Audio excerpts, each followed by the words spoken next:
Deus, com a Tua palavra, o Senhor criou o mundo, nos criou. O Senhor é a palavra viva. E te pedimos, Deus,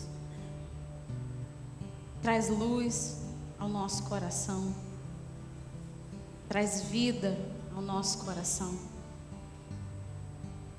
Que a Sua palavra seja encarnada em nós, nos desafie nessa noite. Por favor, em nome de Jesus. Amém. Eu sou apaixonada pela Bíblia. Quem anda comigo perto sabe que eu sou. E uma das coisas que mais me encanta na Bíblia é o fato dela não fazer nenhuma questão de esconder os defeitos dos personagens. Já observou? Se você abrir a Bíblia, você vai encontrar a biografia, a história de vários homens e mulheres de carne e osso, cheios de defeitos, como eu e você. Pessoas cheias de crises interiores, cheios de crises de fé, gente difícil de amar, gente com um temperamento complicado. E a Bíblia em momento nenhum esconde isso. E é interessante que quando a gente abre a Bíblia e a gente começa a entrar nessas histórias e a ver as experiências desses homens e dessas mulheres de Deus, a gente se vê nessas histórias, a gente se vê nessas biografias. É a nossa história. Eles viveram o que a gente vive, eles sentiram o que a gente sente, eles tiveram conflitos como a gente tem hoje. E nessa lista interminável de homens e mulheres imperfeitas, eu escolhi um personagem que quase escapou da lista. Quase que ele fica intacto na biografia dele. E quase que não se fala mal desse homem, mas quase, só quase. Porque em um momento ele mostrou que ele era humano e ele tem algumas coisas para nos ensinar hoje. E eu quero falar um pouco sobre a história de Elias. A Bíblia começa a falar de Elias no capítulo 17 de 1 Reis. E o contexto histórico é difícil. Elias é um profeta de Deus, vivendo numa sociedade politicamente conturbada, onde um rei chamado Acabe tem uma esposa chamada Jezebel, e mesmo que você não conheça muito a Bíblia, você provavelmente já ouviu falar nessa mulher, Jezabel. E quando a gente quer falar mal de uma mulher, a gente fala comparando essa mulher a Jezabel. Já vi várias pessoas fazendo isso. Então, mesmo que você não tenha muita intimidade, você talvez já tenha ouvido falar nessa mulher. E era esse o contexto que Elias vivia. O contexto de um rei que se afastou de Deus, que se casou com uma mulher que dominava, mandava em 450 profetas de Baal, que era um outro deus pagão daquela época. E Elias está ali, vendo o povo de Deus se afastando de Deus, desobedecendo a Deus, indo para caminhos ruins, tendo um destino ruim. E ele está ali, sendo levantado por Deus como um profeta para anunciar o Deus verdadeiro. E ele está diante de uma situação tensa, complicada, de um contexto difícil, mas Deus escolheu Elias para viver aquele tempo. E antes da gente entrar no momento em que Elias erra, no momento em que Elias mostra a sua fragilidade, vamos conhecer um pouquinho mais desse homem. Eu já disse que ele é profeta, ele era o profeta de Deus. E a biografia dele é linda. Elias, no capítulo 17, enfrenta o rei Acabe, por conta do fato dele ter se afastado de Deus, e diz que Deus não vai mandar mais chuva sobre a terra enquanto ele não orar. Olha que audácia, que confiança, que fé que esse homem tinha. Ele chega para o rei e fala: não vai chover, porque eu orei e pedi para Deus não mandar chuva, e só vai chover quando eu orar de novo. Teria coragem de fazer isso? Você tem essa fé de saber que se você orou falando para não chover, não vai chover? Elias tinha essa fé.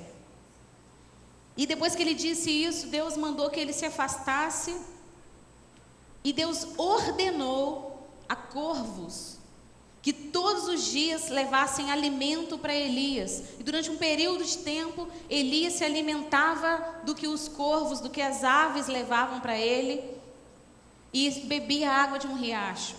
Olha só, esse cara tinha muita moral. Deus mandava os corvos servirem ele. E aí, quando a água do riacho secou, Deus disse que era para ele ir para um lugar.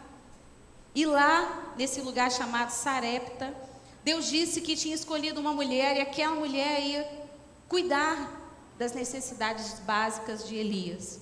E quando Elias chega lá, ele encontra uma viúva, e ele pede comida para essa viúva, e a viúva diz: olha, eu só tenho um pouco de comida, e essa comida só dá para mim e para o meu filho. Nós vamos comer e vamos esperar a morte chegar, porque não temos mais nada.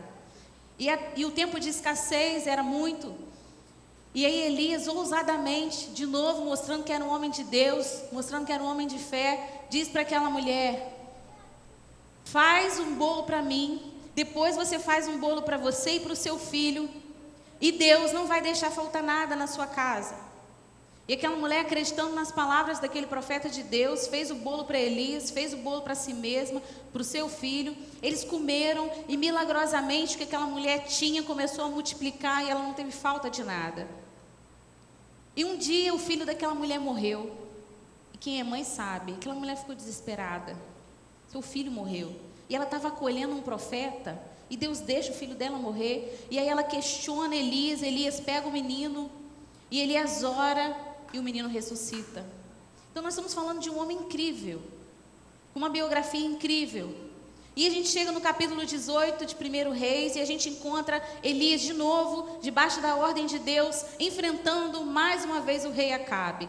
E ele chega diante do rei Acabe, e ele diz o seguinte: eu desafio os seus 450 profetas, e eu desafio a que eles peguem animais, e eu também vou pegar animais, e nós vamos levar no altar. E nós vamos clamar por fogo, para que Deus mande fogo para queimar o sacrifício. E o Deus verdadeiro vai mandar fogo. E aí os profetas de Baal toparam o desafio, e Elias deu a vez a eles. Eles pegaram os animais, colocaram sobre o altar, e eles passaram o dia inteiro clamando a Baal que mandasse fogo. E por fim eles choraram, eles gritaram, eles rasgaram suas roupas, eles rasgaram a sua pele, cortaram a sua pele. E nada de Baal mandar fogo. E aí, ousadamente, Elias debocha deles. Fala: o seu Deus não é verdadeiro? Ele não vai mandar fogo? E aí Elias fala: agora é a minha vez. E Elias, ele é abusadinho, ele tinha tanta fé que ele fala assim: cava uma valeta em volta do meu altar e joga água, joga muita água, para que vocês vejam que o fogo que vai consumir é realmente de Deus. E aí ele colocou a água para dificultar as coisas, para mostrar para os profetas de Baal que eles serviam um Deus verdadeiro. E Elias orou, e Deus mandou fogo do céu e consumiu aquele altar. E depois que isso aconteceu, Elias matou a espada os 450 profetas de Baal. Que história! Você conhece um homem ou uma mulher de Deus tão poderoso assim? Tão poderosa assim? Elias experimentou o poder de Deus na pele intensamente. E aí a gente chega no capítulo 19, quando Elias tinha acabado de matar os 450 profetas de Baal. O texto de 1 Reis 19 conta que o rei Acabe voltou para casa e contou para sua esposa Jezabel o que Elias tinha feito. E aí Jezabel, furiosa, manda um recadinho para Elias. Ela diz assim: Elias, o que você fez com os meus profetas, eu farei com você. E ela ameaça Elias de morte. Vamos ver como Elias reagiu? 1 Reis capítulo 19, versículos de 3 a 5, diz assim: Elias teve medo e fugiu para salvar a sua vida. Em Berseba de Judá, ele deixou seu servo e entrou no deserto, caminhando um dia.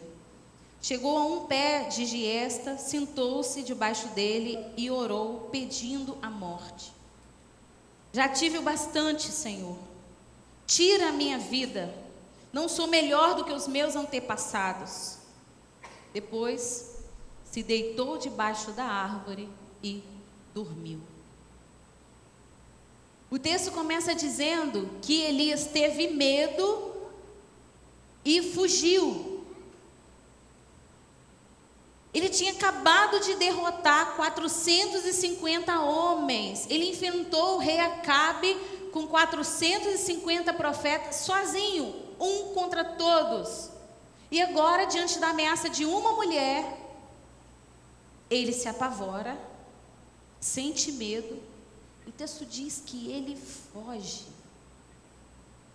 Nem parece que a gente está falando do mesmo cara que acabou de fazer coisas incríveis em nome de Deus. Cadê a fé de Elias?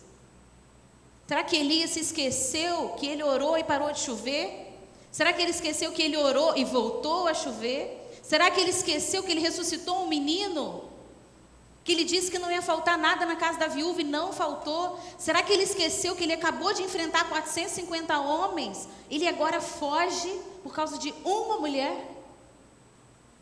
Parece irônico, né? É contraditório, não faz sentido. E o texto diz que ele deixou o seu servo e entrou no deserto. Elias estava com medo, ele fugiu, ele deixou o seu servo e foi sozinho para o deserto. Elias estava naquele nível assim: eu não quero ver ninguém, eu não quero falar com ninguém, eu quero ficar sozinho. Já teve essa sensação? De você não querer ver ninguém, você não querer ficar perto de ninguém, e você está mal e você se isola? Foi o que Elias fez. Ele deixou o seu servo e foi sozinho. E o texto diz que ele caminhou um dia pelo deserto e ele orou pedindo a morte. Um homem que chegou no nível espiritual de Elias, chegou no mesmo dia, ou no dia seguinte no máximo, no nível de dizer: Deus, eu quero morrer, chega. E aí o texto diz que depois que ele fez essa oração pedindo a morte, o que ele faz? Ele dorme.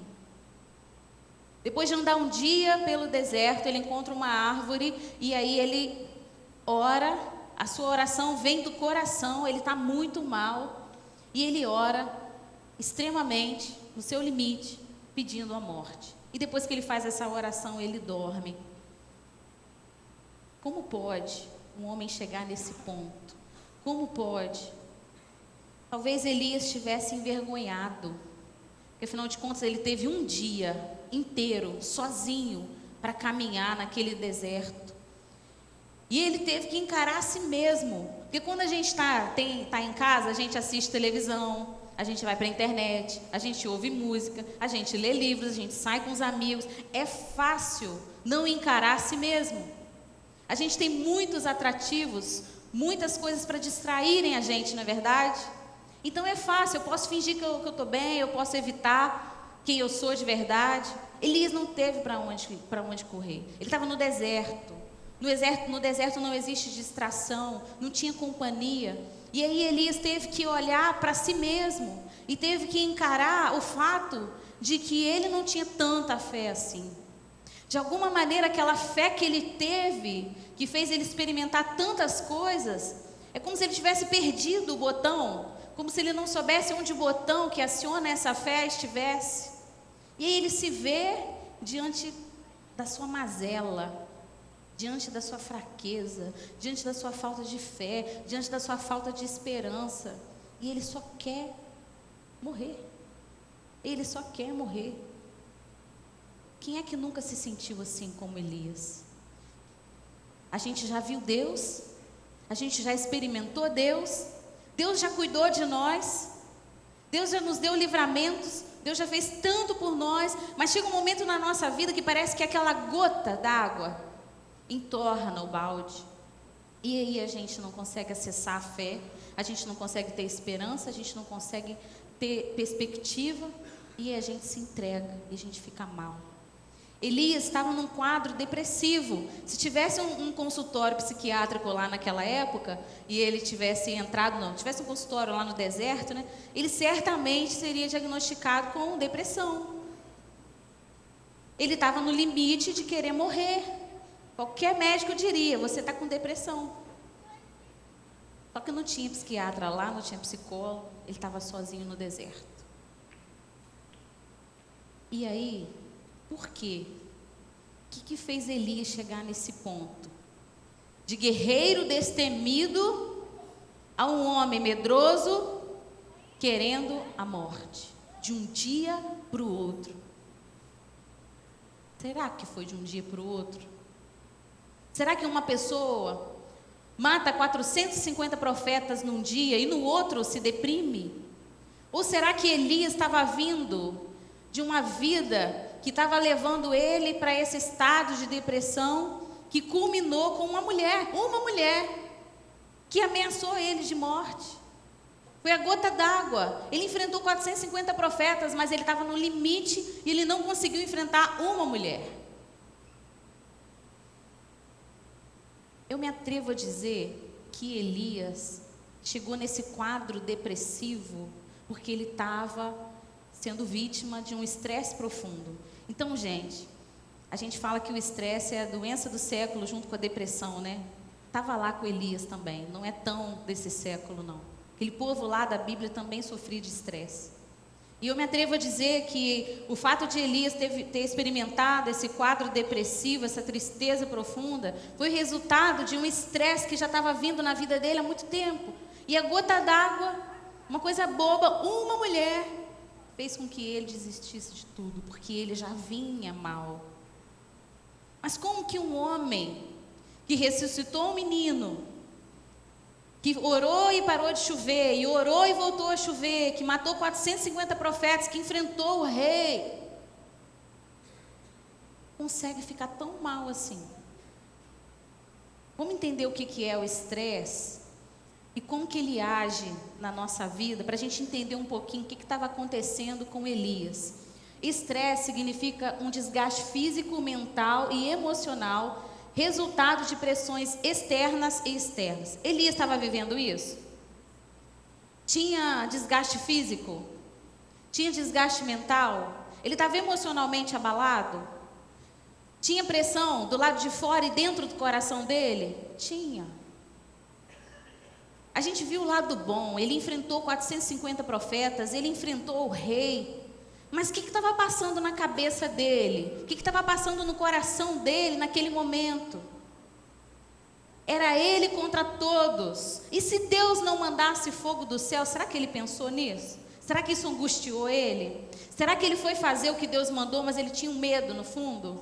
Porque a gente é humano, a gente tem. Será que toda essa pressão de ter 450 homens em volta dele, contra ele, não estava dando para ele muita pressão? Será que ter matado 450 homens deixou ele bem?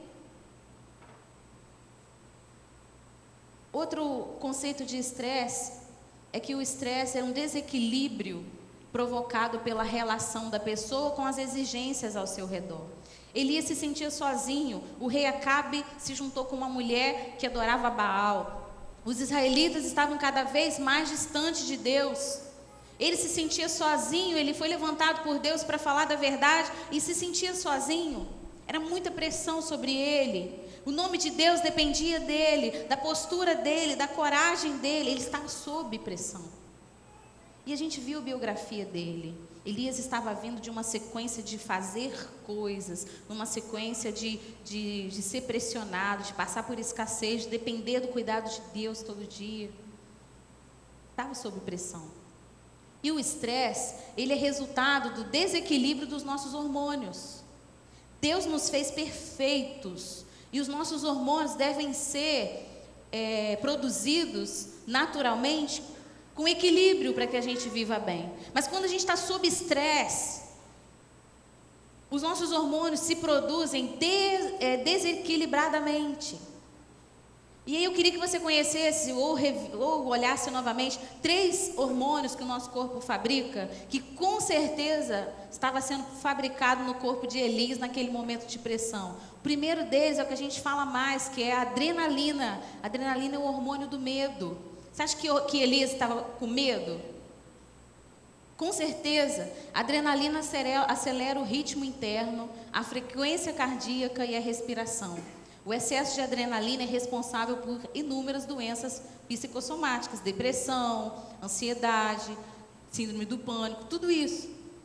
Elias entrou num quadro depressivo, excesso de adrenalina sendo produzido no corpo dele. É muita pressão, 1 contra 450. Deus tem que mandar fogo, o rei quer me matar, agora a esposa dele me jura de morte. É muito hormônio, né, de adrenalina sendo produzida nele. Outro hormônio que ele produziu foi a noradrenalina. Para você lembrar dessa, é só lembrar que a adrenalina tem uma nora. Né? Essa piadinha é boba. Mas é isso aí. É o hormônio da luta. Você acha que Elias precisava desse hormônio para ele conseguir enfrentar aquilo tudo que ele enfrentou? Com certeza. E o excesso desse hormônio faz os músculos se contraírem. E o resultado? Dores musculares, dor de cabeça, dor no estômago, irritabilidade, hipertensão, cansaço e mal-estar. Elias estava produzindo esse hormônio, ele estava na luta, ele estava naquela guerra, 450 contra 1, pressão, morte, tudo no ar. E o terceiro hormônio que com certeza ele produziu foi o corticoide. A gente às vezes tem que tomar, porque está faltando. Elias estava com excesso. Os corticoides mantêm o indivíduo com disposição, alerta, forte para enfrentar os desafios. Porém, há um risco da exposição prolongada, depressão, ansiedade, hipertensão, úlceras, obesidade, acne, irritabilidade. Elias se encaixa de novo aqui. Depressão, ansiedade, tudo gerado pelo excesso corticoide. Aquela pressão, aquele estresse, aquelas exigências que ele estava vivendo. Você acha que a vida de Elias se parece com a sua? Talvez você não tenha orado para parar de chover, não tenha ressuscitado ninguém. Talvez você não tenha que ter enfrentado sozinho 450 profetas. Mas você tem suas lutas. Você tem suas dificuldades. Você tem os seus conflitos externos e internos. Você talvez tenha uma agenda apertada, uma vida corrida. E a gente vive numa sociedade barulhenta e apressada. A gente tem prazos para cumprir. A gente tem que fazer coisas. As pessoas valorizam a gente pelo nosso desempenho. Se a gente não fizer, a gente não é importante. E existe essa pressão de que você tem que ser melhor para você conquistar o seu lugar no mercado de trabalho, você tem que ser melhor para você se manter, né? Tá todo mundo perdendo emprego, eu não posso perder o meu, eu tenho que ser o melhor. É prova, o tempo todo nós sofremos pressão. O tempo todo nós somos exigidos, nós precisamos ser melhores. Existe essa cobrança, essa pressão que com certeza gera estresse. Diferente de Elias, mas no mesmo nível, porque a gente também passa pelo que ele passou. Esses hormônios também são produzidos com desequilíbrio no nosso corpo e pode levar a gente para o limite, assim como levou Elias. E aí o texto diz que Elias dormiu, mas Deus amava tanto Elias, que mandou um anjo lá no deserto alimentar Elias. E o texto diz que o anjo tocou Elias. Olha o cuidado de Deus, tocou Elias, né? Quando eu era criança, eu era acordada com gritos. Camila! E os vizinhos sabiam que minha mãe estava me acordando. Agora eu posso falar que ela veio no primeiro culto e ela já foi, né? E era assim, eu acordava no susto. O anjo foi lá acordar Elias. Deus podia ter feito o anjo ficar bravo com ele. Ei, cara, acorda, você acabou de matar 450, você está aí derrotado. Não, Deus acolheu Elias. Deus acolheu a dor dele, como Ele faz com a gente. Ele entende a nossa dor, Ele entende a nossa tristeza, Ele entende as nossas fragilidades. Foi isso que Ele fez com Elias. O anjo chegou e cuidadosamente tocou em Elias e disse para Elias: levanta e come. E o texto diz no versículo seguinte que Elias olhou ao seu redor e ali junto à sua cabeça havia um pão assado sobre brasas quentes e um jarro de água. Ele comeu e deitou-se de novo. Gente, espera aí, para tudo. O cara está mal, está lá no deserto. Deus manda um anjo ir lá e tem pão do céu, porque não tem padaria lá no deserto. Quem produziu esse pão? Foi o anjo. E o texto diz que a brasa ainda estava quentinha ali perto de Elias. Um pão quentinho, feito na hora, feito um pão divino, né? E uma água num jarro. Elias estava tão mal, mas estava tão mal, que ele olha, ele vê, ele come e ele dorme de novo. Elias estava tão mal que ele perdeu a sensibilidade do divino. Cara, um anjo foi ali e fez comida para você e você come e dorme. Se isso acontecesse comigo, e se acontecesse com você, um anjo aparecesse, você está mal lá na sua casa, você não quer comer, você está deprimido, você só quer dormir, que dormir você foge do problema, você não pensa no problema. Deus manda um anjo lá na sua casa e te dá comida, te dá um pão quentinho celestial. Elias estava tão mal que ele nem se importou com aquele ato divino ali na frente dele. O estresse leva à depressão, e a depressão nos faz perder a sensibilidade do divino. Vou repetir. O estresse leva à depressão, e a depressão rouba de nós a sensibilidade do divino. A gente é capaz de chegar num nível tão baixo que a gente não consegue ser grato. A gente não consegue reconhecer Deus do nosso lado. A gente não consegue reconhecer o cuidado de Deus. E foi nesse nível precário que esse homem que fez atos poderosos em nome de Deus chegou. E se ele chegou, eu não estou livre de chegar e nem você. Somos tão humanos quanto ele. E aí, Deus é bondoso. Deus poderia ter mandado o anjo ir lá e sacudir Elias e falar: pô, cara, que falta de gratidão, eu te dou um pão quentinho, você dorme de novo. Mas não, de novo, Deus acolhe a nossa dor, Deus acolhe o nosso sofrimento, Ele nos acolhe na nossa fraqueza. Deus conhece as nossas mazelas e Ele continua nos amando. E aí depois que Elias come e dorme, o texto diz que o anjo voltou.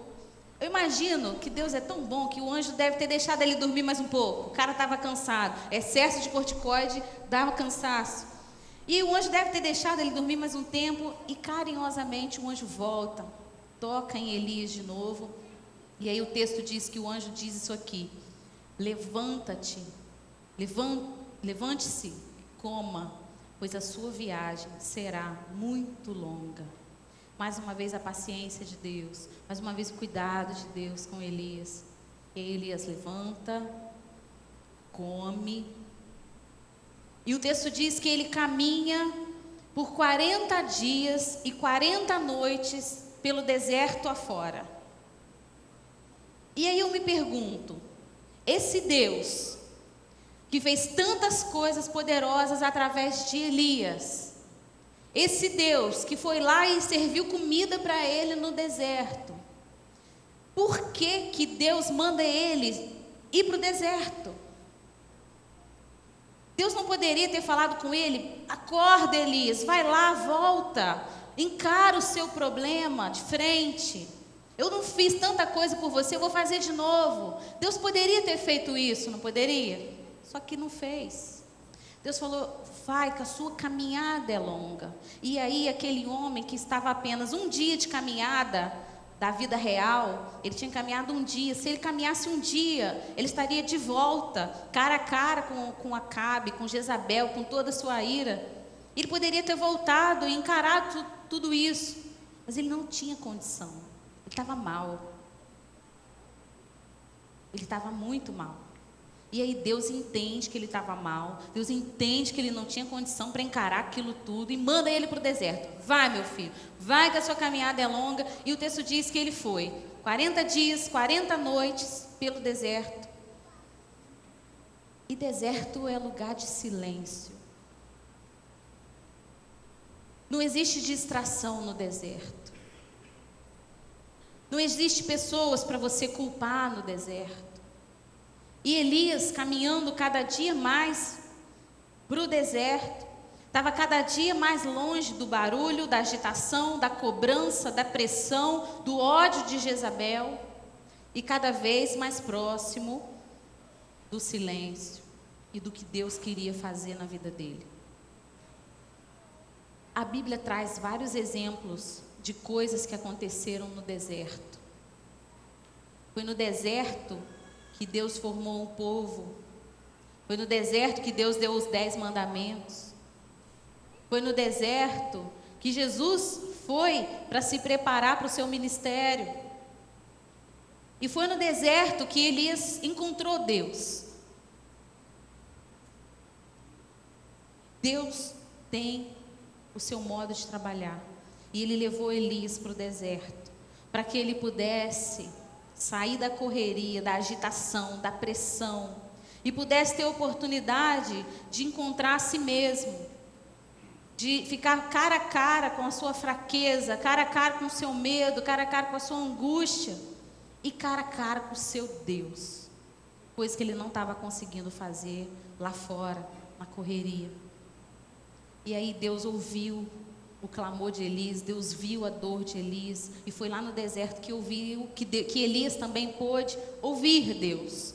E o texto continua dizendo, no versículo 9, 10 e 11, e a palavra do Senhor veio a ele. O que você está fazendo aqui, Elias? O Senhor perguntou. E ele respondeu, tenho sido muito zeloso pelo Senhor, o Deus dos exércitos. Os israelitas rejeitaram a tua aliança, quebraram os teus altares e mataram os teus profetas à espada. Sou o único que sobrou, e agora também estão procurando matar-me. Elias anda 40 dias e 40 noites, ele encontra uma caverna e ele resolve dormir naquela caverna. E ele acorda com Deus chamando ele, perguntando, o que você está fazendo aqui? Deus estava ali com ele. Se Deus estivesse fora da caverna, Deus iria dizer, o que você está fazendo aí? Mas Deus estava dentro da caverna com ele, e Deus disse, o que você está fazendo aqui? E aí Deus nos ensina que Ele vai para a caverna conosco. Deus vai para o deserto conosco. Ele está conosco na nossa aflição, na nossa dificuldade. O tempo todo. E aí qual é a resposta de Elias? Um homem que tinha experimentado tanto do poder de Deus, de novo mostra a sua mazela, sua falta de fé. E ele diz, tenho sido muito zeloso pelo Senhor. Como quem diz, poxa Deus, eu fiz tanto, fiz tudo que o Senhor me mandou, ó Deus dos exércitos. Por que ele disse, ó Deus dos exércitos? Porque Elias estava acostumado com um Deus de exércitos, um Deus que fazia rolar sangue, um Deus que destruía, um Deus que matava profetas, um Deus que fazia coisas poderosas. E o exército é um exemplo de força, é um exemplo de poder. E Elias conhecia esse nível de Deus, esse Deus dos exércitos, esse Deus de poder, esse Deus de força.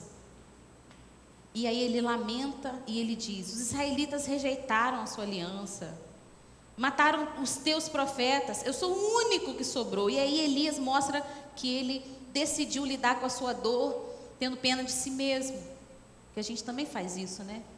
E aí ele fala, só sobrou eu, puxa Deus, eu fiz tanto pelo Senhor, e só eu que sobrei. E aí o que acontece? O Senhor diz para ele o seguinte, saia e fique no monte, na presença do Senhor, pois o Senhor vai passar. Qual foi a reação de Deus quando Elias disse: só sobrei eu?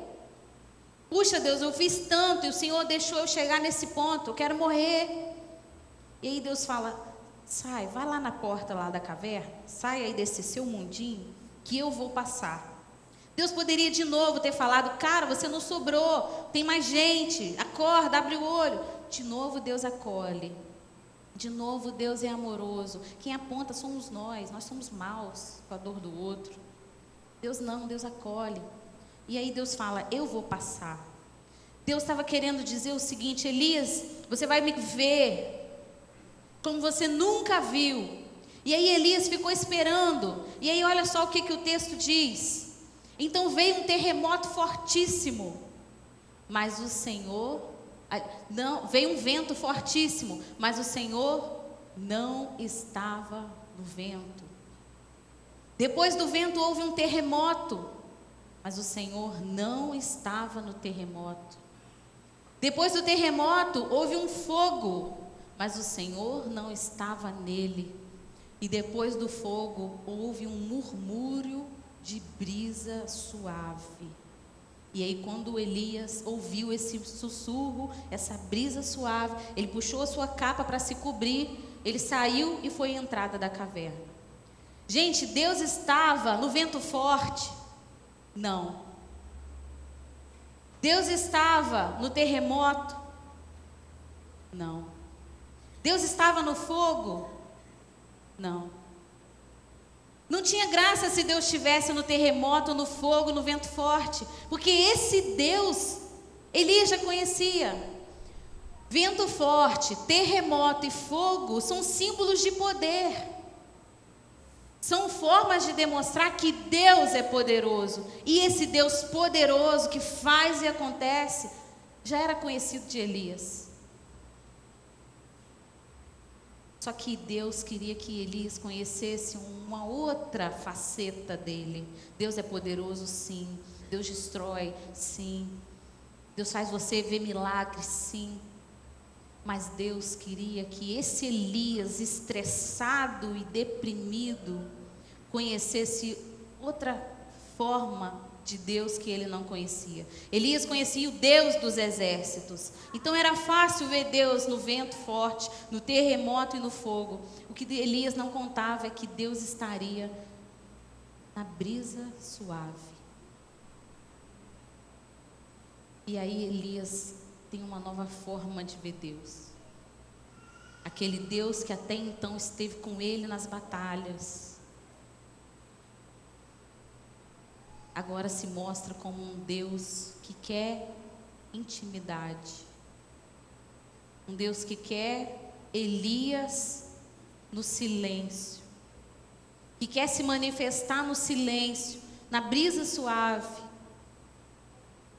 Deus estava dizendo: Elias, chega de barulho. Chega de estresse. Chega de confusão, chega de pressão, chega de ativismo. Você já fez, já aconteceu, já experimentou muito. Agora eu quero que você me experimente. Agora eu quero que você tenha intimidade comigo. Agora eu quero que você me encontre no silêncio do seu coração. E é por isso que eu te trouxe para o deserto. Porque aqui tem silêncio, aqui não tem distração. Aqui você pode parar e me ouvir. E aí Elias se surpreende com essa brisa suave, com essa faceta de Deus que ele não conhecia. Ele estava acostumado com Deus barulhento, poderoso. E aí ele entra numa outra dimensão. E é isso que Deus está nos convidando hoje a fazer.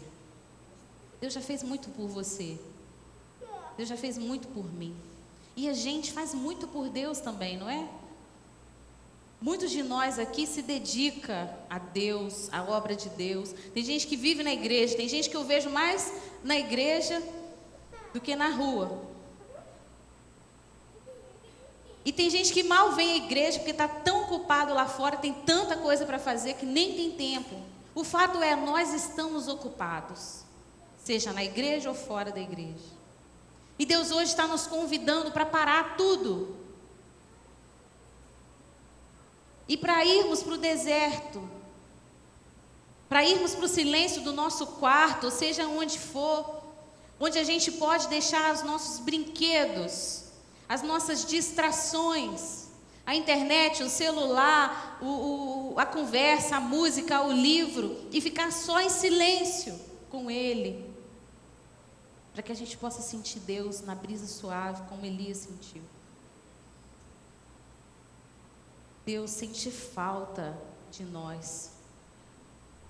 A nossa correria nos rouba o privilégio de estar com Deus. E aí quando Elias parou, quando ele entendeu que Deus não estava no barulho, na agitação, quando ele entendeu que Deus não queria mais desempenho dele, quando ele entendeu que Deus queria relacionamento, ele estava pronto para o próximo versículo. O Senhor lhe disse, e aí o Senhor falou com Elias: volte pelo caminho por onde veio e vá para o deserto de Damasco. Chegando lá, e aí o Senhor começa a dar todas as instruções para ele. Quem é que não sonha com uma direção clara para a vida? Quem é que não sonha com uma direção clara para o futuro? O que eu vou fazer da minha vida? Como vai ser o meu amanhã? Eu faço isso ou aquilo? Todos queremos, não é? Elias teve. Depois que ele sossegou o seu coração, depois que ele se acalmou, e que ele foi para o deserto e ele se aquietou e entendeu que Deus era mais do que poderoso, Deus também era o Deus do silêncio, ele ouviu a voz de Deus e recebeu de Deus todas as orientações para a sua vida, e ele pôde voltar. Deus tirou Jezabel do caminho? Deus matou Jezabel? Não. Jezabel estava lá e a sua fúria crescia, porque ela queria sangue, ela queria a cabeça de Elias, ela estava lá furiosa. O problema de Elias estava lá do mesmo jeito. Só que o texto diz que ele foi e ele obedeceu. Deus não tirou o problema de Elias, Deus mudou o modo de Elias ver o problema. E o texto diz que Elias foi, e ele se surpreendeu, porque no versículo 18 Deus diz: fiz sobrar 7.000 em Israel, todos aqueles cujos joelhos não se inclinaram diante de Baal, e todos aqueles cujas bocas não o beijaram. O Senhor estava dizendo: Elias, você não está sozinho. Tem 7.000 pessoas que não rejeitaram a mim, e essas 7.000 pessoas estão lá para lutar com você. O interessante aqui no texto, Deus fala que Elias tem que ungir outro profeta para fazer o serviço no lugar dele. Deus estava falando: agora chega de atividade, coloca alguém no seu lugar, vai fazer outra coisa. Quero intimidade agora você me conhece no silêncio, você me conhece na brisa suave, agora vamos curtir isso, e você vai me servir de outra maneira. Precisou Elias passar por tudo aquilo, precisou Elias chegar no fundo do poço, para ele ficar mal, para ele entender que Deus queria intimidade, que Deus queria silêncio, que Deus queria falar com ele na brisa suave. E aí ele recebeu todas as instruções e fez tudo que Deus disse que era para ele fazer. Qual a conclusão que eu chego diante dessa história toda?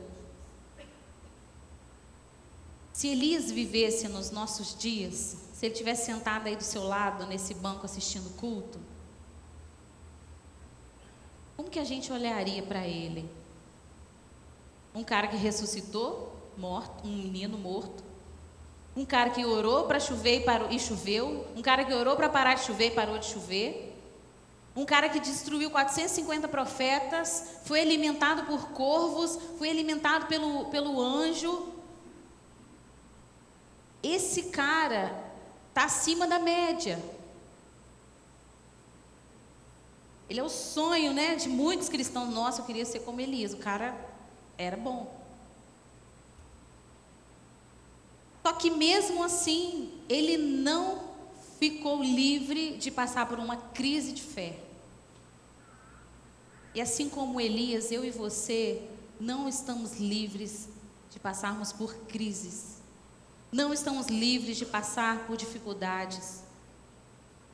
E apesar de Elias ser esse homem poderoso nas mãos de Deus, ele ainda não tinha conhecido Deus intimamente. Ele conhecia o Deus que fazia grandes coisas, mas ele não conhecia o Deus do silêncio, que fala ao coração, que acolhe a sua fragilidade, a sua mazela, que te ama e que fala com você com intimidade. Faltava isso para Elias. E a Bíblia fala no Novo Testamento que nós vamos ter muitas surpresas no fim. Muitos chegarão diante de Deus e falarão: Senhor, Senhor, em seu nome eu expulsei demônios, em seu nome eu curei enfermos, eu preguei, eu cantei no coro, eu ministrei louvor, eu dei aula na escola bíblica. E aí Deus vai falar assim: eu não te conheço, afaste-se de mim. Queridos, Deus não quer desempenho. Deus quer relacionamento. O desempenho é resultado do relacionamento. O que Deus mais quer é intimidade comigo e com você. Ele quer que nós paremos. E o convite de Deus é que a gente desacelere, que a gente ponha o pé no freio, para ter tempo com Ele. Se Elias tivesse encontrado um equilíbrio entre aquele monte de coisas fantásticas que ele fez, e se ele tivesse tido um tempo de muita coisa para fazer e silêncio, e fazer de novo e silêncio, certamente ele não teria entrado naquele estado de estresse e depressão. A gente faz muito, mas a gente para pouco. E o Senhor nos desafia, sabe por quê? Porque o ativismo nos estressa e nos deprime.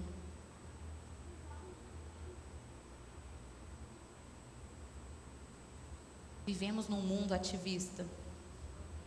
E a igreja entrou no ativismo também. E se eu quero ter intimidade com Deus, eu vou ter que andar na contramão. O ativismo, ele nos rouba a sensibilidade de ouvir a voz de Deus. Deus não costuma falar a corações apressados. Deus está calmo, tranquilo, para ouvir Deus. E aí a gente precisa admitir isso daqui, ó. Em meu coração existe um lugar barulhento e confuso. No meu coração, no seu coração, existe um lugar barulhento e confuso. Eu preciso levar silêncio para esse lugar. Só quando chegar o silêncio aqui, eu vou conseguir ouvir Deus e eu vou ter direção para a minha vida. Todos nós temos um lugar agitado, confuso, barulhento dentro do nosso coração, clamando pelo silêncio, clamando pela presença, pelo toque de Deus. Deus precisou levar Elias para o deserto, 40 dias de caminhada, para que ele pudesse se desligar e ouvir. O que Deus vai precisar fazer comigo? Ou melhor, com você, porque comigo ele já fez. Ele me deixou 11 dias com enxaqueca, de tanto estresse, de tanto fazer. 11 dias, passei por 4 médicos. Aí o último médico falou assim: ou você para 3 dias, ou eu te interno. Eu tive que me converter dos meus maus caminhos. Parei 3 dias, a enxaqueca foi embora. E aí Deus me mostrou isso que eu estou falando com vocês. E desde então eu tenho buscado esse silêncio, essa paz, esse sossego dentro do meu coração. E sabe o que está acontecendo? Quando a gente para ficar em silêncio, para curtir Deus ali, eu até brinco, estou zen, né? A gente ama melhor o outro. Eu estou sentindo uma sensibilidade, um amor pelo outro, como eu nunca senti antes. Deus está me ensinando a amar o outro de verdade, de graça. Porque quando eu paro e quando me conecto com Deus, quando eu ouço a voz de Deus no silêncio do meu coração, e eu encontro quem eu sou de verdade, e eu admito quem eu sou, eu olho para os meus defeitos, e eu recebo o acolhimento de Deus, eu faço as pazes comigo mesmo. Eu me encontro com Deus e eu posso ser uma versão melhor de mim mesmo para o outro. Cristianismo é relacionamento. Cristianismo é relacionamento. Comigo mesmo, com o meu próximo e com Deus. O ativismo rouba isso. Temos que encontrar um equilíbrio. Somente quando entramos no silêncio, numa dimensão íntima, solitária, que nós somos levados ao nosso próprio coração e ao coração de Deus. E aí a gente precisa lembrar dessa frase. Se você esquecer tudo que eu falei aqui hoje, lembra disso aqui. Deus está no silêncio do meu coração. Onde está Deus? Aí dentro, aqui dentro. Mas eu só vou encontrar se eu parar. E hoje o Senhor está nos convidando a parar. Hoje o Senhor está nos convidando a desacelerar,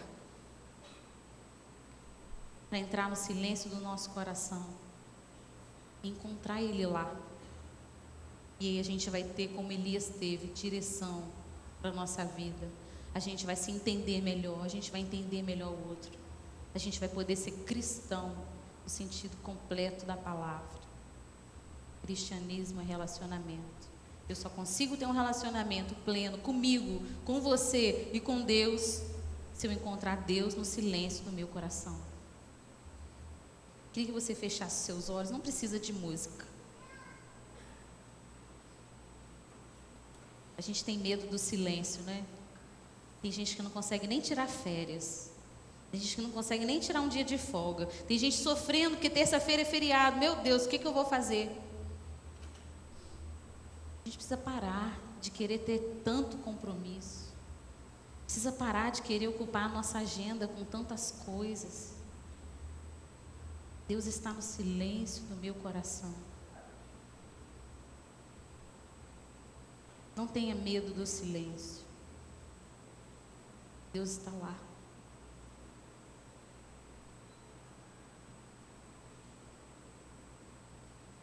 O que você precisa fazer na sua vida? Para que você vai ter que dizer não? Para cultivar esse tempo de silêncio. Talvez você vai ter que dizer não para a televisão, ver menos TV, ficar menos na internet, abrir mão de um tempo que você estaria lendo alguma coisa, para ficar fazendo nada e fazer nada com Deus. Silêncio com Deus não é ficar à toa, é diferente, é solitude, é escolher ficar a sós com você mesmo, com seu Deus, para conhecê-lo e experimentá-lo como você nunca conheceu, como você nunca experimentou.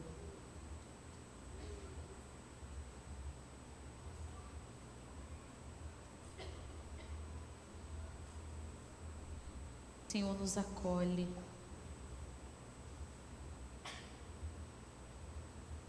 Não preciso esconder os meus defeitos de Ti, Senhor. O Senhor conhece todos eles. E mesmo olhando para mim, para a minha fragilidade, para os meus medos, o Senhor me ama. O Senhor me acolhe. O Senhor entende os meus limites. O Senhor me dá uma chance de novo e de novo e de novo.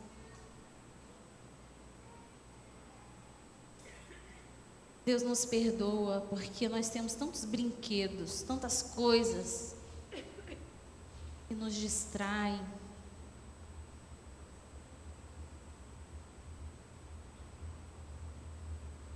O Senhor tem saudade de nós.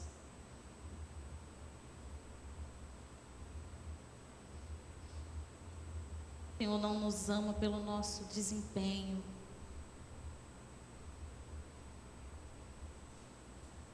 Obrigada por isso.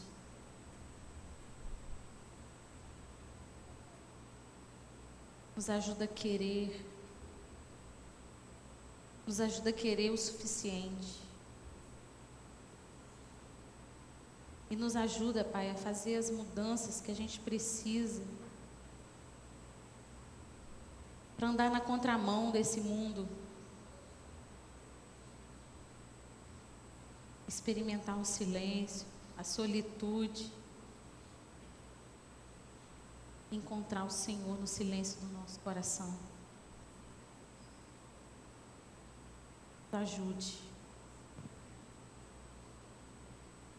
E que o amor de Deus, esse amor que nos constrange, que nos acolhe, que nos recebe incondicionalmente, que a graça de Jesus, que morreu por nós, sem pedir nada em troca, e que o consolo do Espírito Santo, que é o único capaz de nos dar força para vencer o mal desse mundo, encontre lugar no nosso coração, que nós tenhamos uma semana cheia de paz, de silêncio e de presença de Deus, em nome de Jesus, amém.